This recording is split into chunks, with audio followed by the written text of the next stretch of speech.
గత కొన్ని రోజులుగా ఆంధ్ర తెలంగాణలో సంచలనం రేపుతున్న పాస్టర్ ప్రవీణ్ గారి డెత్ మిస్టరీ. ఆయన రాజమండ్రి దగ్గర ఆయన చనిపోవడం జరిగింది. తద్వారా చాలామంది అది హత్య ఏమో అని చెప్పి ఆంధ్ర తెలంగాణలో ఉన్న క్రైస్తవులందరూ చాలా ఆందోళన చెందారు. వాళ్ళు ర్యాలీలు చేశారు, ప్రభుత్వానికి వినతులు అందించారు. అయితే ఈ సంఘటనని కొద్దిమంది కావాలని తప్పుదారి పట్టించడానికి ఇప్పటికి కూడా ప్రయత్నిస్తున్నారు. అలాంటి ప్రతి ఒక్కరికి కూడా తెలుగుదేశం పార్టీ అధికార ప్రతినిధిగా నేను తెలియజేసే విషయం ఒకటే. పోలీసు వారు కానీ ప్రభుత్వం కానీ ప్రతిరోజు మీకు చెప్తూనే ఉన్నారు, ఒకవేళ అది హత్య అని మీ దగ్గర ఏమైనా ఆధారాలు ఉంటే దయచేసి మీరు పట్టుకొచ్చి పోలీసులకు అందించండి, ఆ కోణంలో దర్యాప్తు చేస్తామని. పోలీసు వారు ఈ విషయం జరిగిన వెంటనే ప్రాథమికంగా ఇది రోడ్డు ప్రమాదంగా ఉందని వారు గుర్తించడం జరిగింది. గుర్తించినప్పుడు ఆ రాజమండ్రి గవర్నమెంట్ హాస్పిటల్కి నేను కూడా వెళ్ళాను అదే రోజు. ఆ రోజు నేను అక్కడ చూసిన తర్వాత పోలీసు వారి వివరాలు తీసుకున్నాక అక్కడ సిచ్యువేషన్ అంతా నేను పరిశీలించాక ఇది 90% యాక్సిడెంట్ లాగే కనిపిస్తుంది, ఎవరో ఆందోళన చెందొద్దని మేము అక్కడ మాట్లాడటం జరిగింది. మరుసటి రోజు పోలీసు వారు ఇచ్చిన ప్రాథమిక సమాచారం మేరకు గౌరవ మంత్రివర్యులు నారా లోకేష్ గారు కూడా ట్వీట్ చేశారు. అయితే దీని మీద చాలామంది అనుమానాలు వ్యక్తం చేస్తున్నారు. కాబట్టి పాస్టర్ ప్రవీణ్ పగడాల గారు గతంలో కొన్ని డిబేట్లు చేశారు, ఆయన కొంతమంది శత్రువులు ఉన్నారు. కాబట్టి ఇది హత్యేమో అనే కోణంలో పోలీసు వారు దర్యాప్తు కూడా ప్రారంభించారు. దీన్ని అదునుగా తీసుకుని పాస్టర్ ప్రవీణ్ గారి మృతదేహాన్ని, ఇంకా డైరెక్ట్గా చెప్పాలంటే ఆయన శవాన్ని రాజకీయానికి వాడుకుందాం, స్వలాభానికి వాడుకుందాం అని కొంతమంది ప్రయత్నించారు. దానిలో మొట్టమొదటి వ్యక్తి గౌరవ మాజీ ఎంపీ హర్ష్ కుమార్ గారు. రెండో వ్యక్తి ఇప్పుడు వైఎస్ఆర్సీపీ నాయకులైన జూపూడి ప్రభాకర్ గారు. మూడో వ్యక్తి కేఏ పాల్ గారు. ఓకే, కేఏ పాల్ గారి విషయాల్ని ఎవరో పెద్దగా అంత పట్టించుకోరు అనుకోండి, కానీ వీళ్ళిద్దరూ ఇంటెన్షనల్గా ఇది యాక్సిడెంటా హత్య అనేది ఇంకా కన్ఫర్మ్ అవ్వకుండా యాక్సిడెంట్ జరిగిన రోజే, ఎప్పుడైతే ఆయన చనిపోయిన రోజు ఏదైతే ఉందో అదే రోజు హర్ష్ కుమార్ గారు అక్కడికి గవర్నమెంట్ హాస్పిటల్ దగ్గరికి వెళ్ళి ఇదంతా కూడా హత్యే, కన్ఫర్మ్ ఇది హత్య, నాకు డాక్టర్లు కూడా చెప్పారు, అలాగే ఇదంతా కూటమి ప్రభుత్వం చేస్తుందని బేస్లెస్ ఎలిగేషన్స్ చేశారు. అయినా కూడా ప్రభుత్వం కానీ పోలీస్ కానీ ఎక్కడ సంయమనం కోల్పోకుండా వారి ఎంక్వైరీ అంతా కూడా పూర్తిగా హైదరాబాద్ నుంచి సంఘటన జరిగిన ప్లేస్ దాకా పూర్తిగా ఎంక్వైరీ పోలీస్ డిపార్ట్మెంట్ ముగించడం జరిగింది. ఇప్పటికే హర్ష్ కుమార్ గారికి 2 సార్లు పోలీసులు నోటీసులు ఇచ్చారు. మీరు డైరెక్ట్గా అది హత్యాన్ని కన్ఫర్మ్ చేస్తున్నారు, మీరు పోస్ట్మార్టం చేసిన డాక్టర్లను బెదిరిస్తున్నారు, పోలీసు వారి మీద బేస్లెస్ ఎలిగేషన్ చేస్తున్నారు, ఇది గవర్నమెంటే చేసింది అంటున్నారు, తెలంగాణలో రీపోస్ట్మార్టం చేస్తాను అంటున్నారు. మీ దగ్గర ఆధారాలు ఉంటే వచ్చి పోలీసులకు ఇవ్వండి అని చెప్పినప్పుడు హర్ష్ కుమార్ గారికి కొవ్వూరు డిఎస్పీ దేవకుమార్ గారికి ఎంత దూరం ఉందండి? 10 కిలోమీటర్లు వెళ్ళి ఎందుకు మీరు ఆధారాలు ఇప్పటి వరకు సబ్మిట్ చేయలేదు? మీ దగ్గర ఆధారాలు లేనప్పుడు ఎందుకు ఆంధ్ర తెలంగాణలో ఉన్న క్రైస్తవ సమాజాన్ని మొత్తం తప్పుదారి పట్టించే విధంగా మీరు ఎందుకు మాట్లాడారు? నేను క్లియర్గా అడుగుతున్నాను, ఈరోజు నేను డిమాండ్ చేస్తాను మిమ్మల్ని.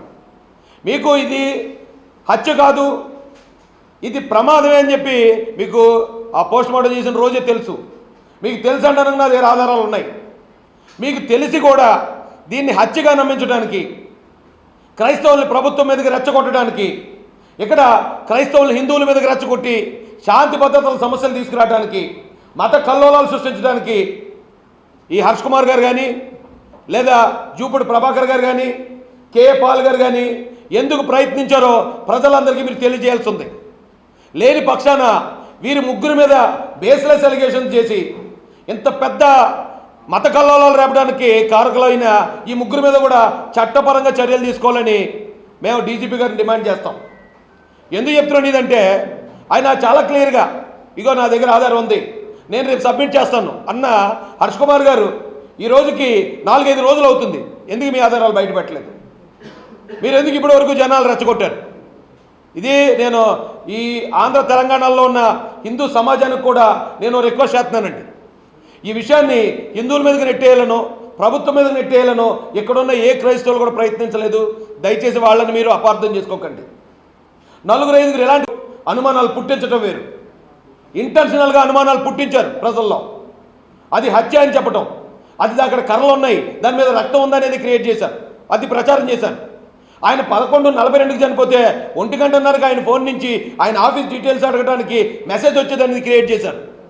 వాళ్ళ భార్య గారిని తెలుగుదేశం అధికార ప్రతినిధి అయిన రాజేష్ మహాసేన బెదిరించాడు, బాడీని తీసుకెళ్ళిపోవని బేస్లెస్ ఎలిగేషన్స్ క్రియేట్ చేశారు. ఇవన్నీ క్రియేట్ చేయడంతో పాపం అభోషభం తెలియని క్రైస్తవులందరూ కూడా దాన్ని నమ్మారు. దాన్ని నమ్మి నిజంగానే ఇది జరిగిందేమో వచ్చా అనుకున్నారు. అక్కడ ఒక అనుమానాన్ని నివృత్తి చేస్తే మరొక అనుమానం పుట్టించడం మొదలుపెట్టారు.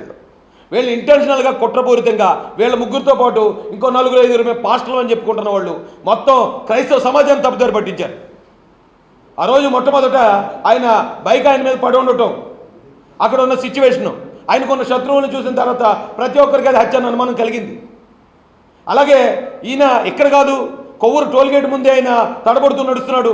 టోల్గేట్ ముందే ఆయన బైక్ హెడ్లైట్ పని చేయట్లేదు, ఆ టోల్గేట్కి ముందే దాడి జరిగింది అనే అనుమానం వ్యక్తం చేశారు. ఈ అనుమానాలన్నీ వ్యక్తం చేసి జనాల్లోకి పుకార్లన్నీ పంపిస్తూ ఉంటే గౌరవ ఐజీ గారు, గౌరవ ఎస్పీ గారు వచ్చి ప్రెస్ మీట్ పెట్టి వాళ్ళు ఈ హెడ్లైట్ అనేది ఎక్కడ పగలలేదు, పొట్టిపాటి నుంచి ఆయన హెడ్లైట్ లేకుండా వచ్చాడు అనేది సీసీ ఫుటేజ్ ఆధారం చూపించారు. ఇక్కడ బండి పక్కకు దూసుకెళ్ళడం అనేది సీసీ ఫుటేజ్ ఆధారం చూపించారు. ఇలా ప్రతిదీ ఆధారాలు చూపించిన తర్వాత మరొక కొత్త అనుమానం. అయితే ఇక్కడ కాకపోతే విజయవాడలో చంపేశారు. విజయవాడలో 4 గంటలు ఎక్కడే ఆయన ఏమైపోయిందో తెలియదు కాబట్టి విజయవాడలో చంపేశాడు అని మరో పుకారు పుట్టించారు. అప్పుడు మళ్ళీ పోలీసు వారు విజయవాడలో ఉన్న మొత్తం సీసీ ఫుటేజ్లన్నీ పరిశీలించిన తర్వాత రామరపాడు రింగ్ దగ్గర ఆయన కొంచెం స్పృహ తప్పినట్టు, ఆయన పడిపోయినట్టు, ఆయన అక్కడ రెస్ట్ తీసుకున్నట్టు ఆధారాలు చూపిస్తే ఇప్పుడు ఆయన అక్కడ ఉన్న వ్యక్తి అసలు ప్రవీణ్ పగడాల కాదంటున్నారు. లేదు, అంతకుముందు హైదరాబాద్లో ఆయన బయలుదేరిన సీసీ ఫుటేజ్ బయటకు వస్తే అసలు అందులో ఉన్న వ్యక్తి అతను కాదు, అతను డూప్ వేసుకుని వస్తున్నాడు అంటున్నారు. ఈ పుకార్లకు అంతులేదండి. నిజంగా అది మర్డర్ అనే ఆలోచన అనుమానం ఉన్న వాళ్ళు ఎవరైనా సరే దానికి ఇదిగో పాలన ఆయన ఒంటి మీద ఏమైనా దెబ్బలు ఉన్నాయా, లేకపోతే ఆయన ఏమైనా కర్రలతో కొట్టారా, ఆయన ఏమైనా కత్తులతో పొడిచారా అనేది ఆధారాలు మనం చూసిన వెంటనే ప్రాథమిక దర్యాప్తు, ప్రాథమిక పోస్ట్మార్టం రిపోర్టు ఐజీ గారు ఆయన ప్రవేశపెట్టారు. ఒంటి మీద ఎటువంటి కర్రలతో కొట్టిన గాయాలు కానీ కత్తులతో పొడిచిన గాయాలు కానీ ఏమీ లేవు. కేవలం జారుడు గాయాలు, కొట్టుకుపోయిన గాయాలు మాత్రం ఉన్నాయి. ఈ భుజం మీద గాయాలు ఉన్నాయి. తొడకాలు కొట్టుకుపోయింది. తొడకాల పైన ఏదైతే ఒక చోట కాలిన గాయం, అది ఒకవేళ సైలెన్సర్ వల్ల జరిగిందా, దేనివల్ల జరిగిందో మేము ఎంక్వైరీ చేస్తున్నాం. ఎటువంటి అనుమానాస్పద గాయాలు లేవని చెప్పిన తర్వాత ఆ పోస్ట్ మార్టానికి నాట్ ఓన్లీ పోలీస్ అండి, టీమ్ ఆఫ్ డాక్టర్స్ ఉన్నారు. క్రైస్తవుల తరపున 5 పెద్దలు ఉన్నారు, 2 సాక్షులు ఉన్నారు. క్రైస్తవుల తరపున ఒక డాక్టర్ గారు ఉన్నారు ఆ ఇంక్వెస్ట్లో కానీ పోస్ట్ మార్టంలో కానీ. వాళ్ళు ఇప్పటి వరకు ఎందుకు వచ్చి బయటకు వచ్చి హత్యను ఎందుకు మాట్లాడట్లేదో కనీసం ఈ హర్ష్ కుమార్ గారు, కే పాల్ గారు, జూపుడి ప్రభాకర్ గారు గ్రహించాలని చెప్తున్నాను నేను. ఆ ఫ్యామిలీ మెంబర్స్ ఎవరో కూడా ఇప్పటిదాకా బయటకు వచ్చి ఆ సీసీ ఫుటేజ్లో ఉన్నది ప్రవీణ్ పగడాల గారు కాదు, లేదా అక్కడ ఆయన హత్య చేశారు అని అనుమానం ఇప్పటి వరకు ఎందుకు వ్యక్తం చేయలేదో దయచేసి ఈ అనుమానాలు పుకార్లు పుట్టిస్తున్న వాళ్ళు గ్రహించాలని చెప్తున్నానండి. ప్రభుత్వాన్ని ఇంటెన్షనల్గా బ్యాడ్ చేయాలని, ప్రభుత్వం మీద, చంద్రబాబు నాయుడు గారి మీద వీళ్ళకున్న పాత అక్కసు తీర్చుకోవాలని, మత కలహాలు రేపడానికి కూడా ప్రయత్నం చేసిన ఇలాంటి దుర్మార్గుల్ని ఖచ్చితంగా చట్టపరంగా శిక్షించాలి. ఆల్రెడీ రాజమండ్రిలో ఇలాంటి పుకార్లు రేపుతున్న ఒక వ్యక్తిని అరెస్ట్ చేయడం, రిమాండ్కి పంపడం కూడా జరిగింది. ఏది చెప్తే అదే. ఇక్కడ ప్రవీణ్ పగడాల గారిని చూపిస్తే మాస్క్లో ఉన్నాడు ఆయన కదంటారు. ఒకవేళ డైరెక్ట్గా ప్రవీణ్ పగడాల గారి పేరు చూపించినా కూడా లేదు, ఎవరో ప్రవీణ్ పగడాల గారిలా మాస్క్ వేసుకున్నారని పుకార్లు పుట్టించి ఇప్పటికి ఇంకా కూడా క్రైస్తవ సమాజాన్ని తప్పుదోవ పట్టించే పరిస్థితులు ఉన్నాయి. దయచేసి వీళ్ళందరూ కూడా మేము ఒకటే హెచ్చరిస్తున్నాం, మీ దగ్గర నిజంగా ఆధారం ఉంటే మీరు ఇప్పటికే పోలీసులకు వచ్చి చూపించుండేవారు. ఆధారాలు లేకుండా అక్కడ చంపేశారు, ఇక్కడ చంపేశారు, అలా కాదు ఇలా కాదని రకరకాల పుకార్లు పుట్టించి మీరు మత కలహాలు రేపడానికి మీరు చేసిన ప్రయత్నం ఈరోజు ఆంధ్ర తెలంగాణలో ఉన్న క్రైస్తవ, ముస్లిము, హిందూ సమాజం మిమ్మల్ని నమ్మలేదు కాబట్టి ఈరోజు ఇంత ప్రశాంతంగా ఉంది. ఈ ఆంధ్రప్రదేశ్లో ఎప్పుడు కూడా ఈ రకమైన మత కలహాలు ఎప్పుడూ లేవు. అందరూ అన్ని కులాల వాళ్ళు, అన్ని మతాల వాళ్ళు ఇక్కడ అభివృద్ధిని కాంక్షింతారు తప్ప ఒక మతాన్ని చంపేయాలి, ఈ మతమే బతకాలనే వాళ్ళు ఎవ్వరు కూడా ఇక్కడ లేరు. కానీ ఇంత పెద్ద కుట్ర చేశారు. ఈ కుట్ర ఈ రోజున ఆంధ్రప్రదేశ్ పోలీసు సమర్థవంతంగా వాళ్ళ ఎంక్వైరీలో ప్రతి ఒక్కదానికి ఆధారం తీసుకొచ్చి ప్రతి ఒక్కదానికి ఎవిడెన్స్ చూపిస్తూ వాళ్ళు ఈ రోజున ప్రజలకి చేసిన మేల్ని ఎప్పటికీ మర్చిపోలేమండి.